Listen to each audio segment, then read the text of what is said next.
I was dumb with silence. I held my peace, even from good, and my sorrow was stirred. My heart was hot within me.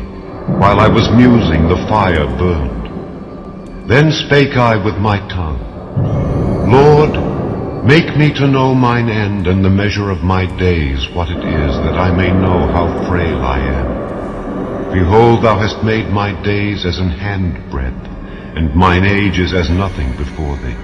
Verily every man at his best state is altogether vanity. Behold, thou art wroth, for we have sinned. In those is continuance, and we shall be saved.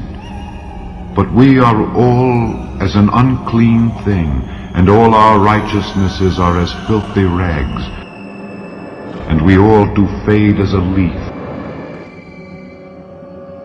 and our iniquities, like the wind, have taken us away.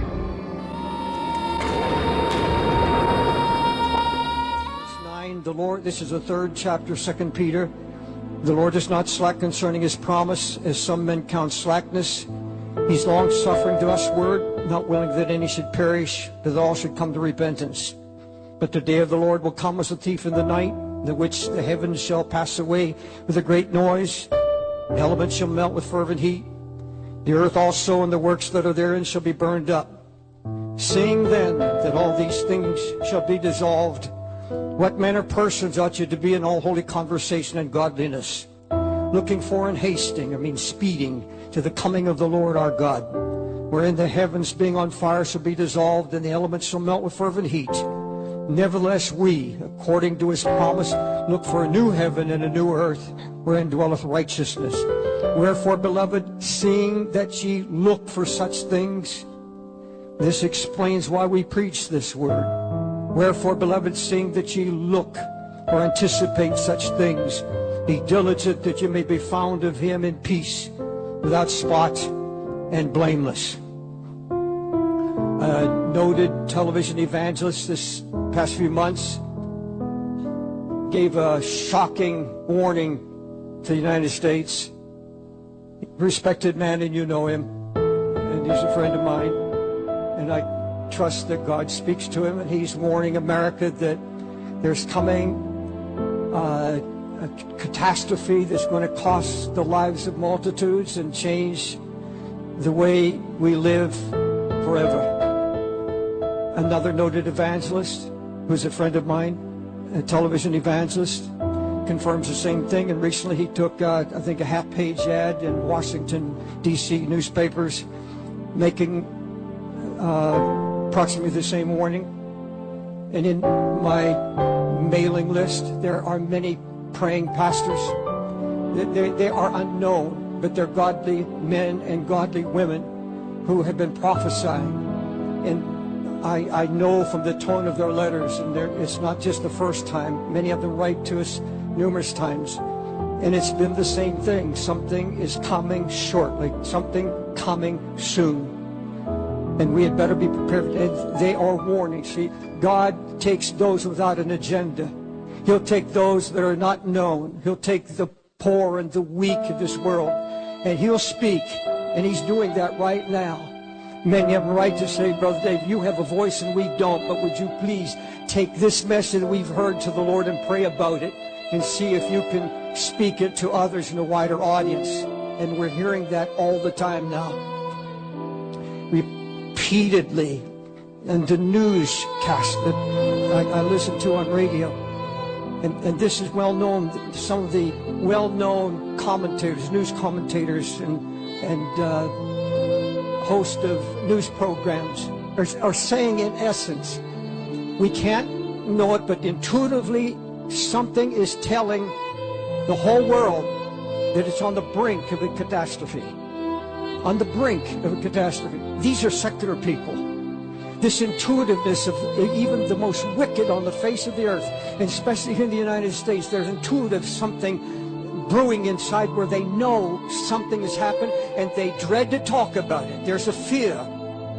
That same fear is in Israel. They don't want to talk about any Holocaust that could come. They don't want to talk about it. There's a fear. Just leave it alone. Just let it happen. Superpower. China has boasted now they're starting a navy, they're starting an air force, and they say they're going to replace the United States as a superpower. And everything seems to be made in China now. Everything seems to be made, everything being manufactured. And they just now put in place a missile program that can knock down our spy satellites. And they are moving now, and all over South America. Everywhere you travel now, on our conferences in South America, you can go all the way to Uruguay, and you go up through Peru, you go up through Latin America, and the Chinese have moved in, buying loyalty, buying that, just investing in those countries and putting billions of dollars to become the world superpower. You see these amazing things happening in the world today. Joel Rosenberg wrote a book I read this past week entitled Epicenter. He writes about the president of Iran, Ahmadinejad. The president of Iran claims to have visited the 12th Imam, the Messiah, the chief Mahdi that's coming, their Messiah. And he's had visitation from him and said, I have been placed in power by the 12th Imam. This is the Messiah they've been looking for. And I've been told that I was placed in power at this time to create chaos in the world, because the great 12th Imam can't come until there's total chaos in the world. He comes to bring peace in that chaos. And he has boasted to his inner circle, and this has been proven. He has boasted in his inner circle that there are only 3 years at the most before it all ends. Now, he is saying the same things Hitler said, and the world ignored him. And Hitler sent out signals all the time, and now the president of Iran is saying we're going to wipe Israel off the map. And they are already, most believe now that they're already nuclear capable. Amazing things that are happening now in our time before us. I read the report of a nuclear scientist, and he's involved in the security forces of the United States and Homeland Security. And this is what he said. He said if all they have to do is bring in through Mexico a 10-kilotron nuclear bomb, could be brought in a small vehicle. And if they could explode that over in Washington, D.C., 300,000 would die. A simple bomb in New York City, 500,000 people would die at the epicenter. This is a leading expert. And he said the resulting fireball would take out the theater district. That's where we're standing now. The New York Times building, Grand Central Station, and all the buildings in the third mile around. And the fireball would be so strong that fires would break out in suburbs all over New York City. We are all as an unclean thing, and all our righteousnesses are as filthy rags, and we all do fade as a leaf, and our iniquities, like the wind, have taken us away.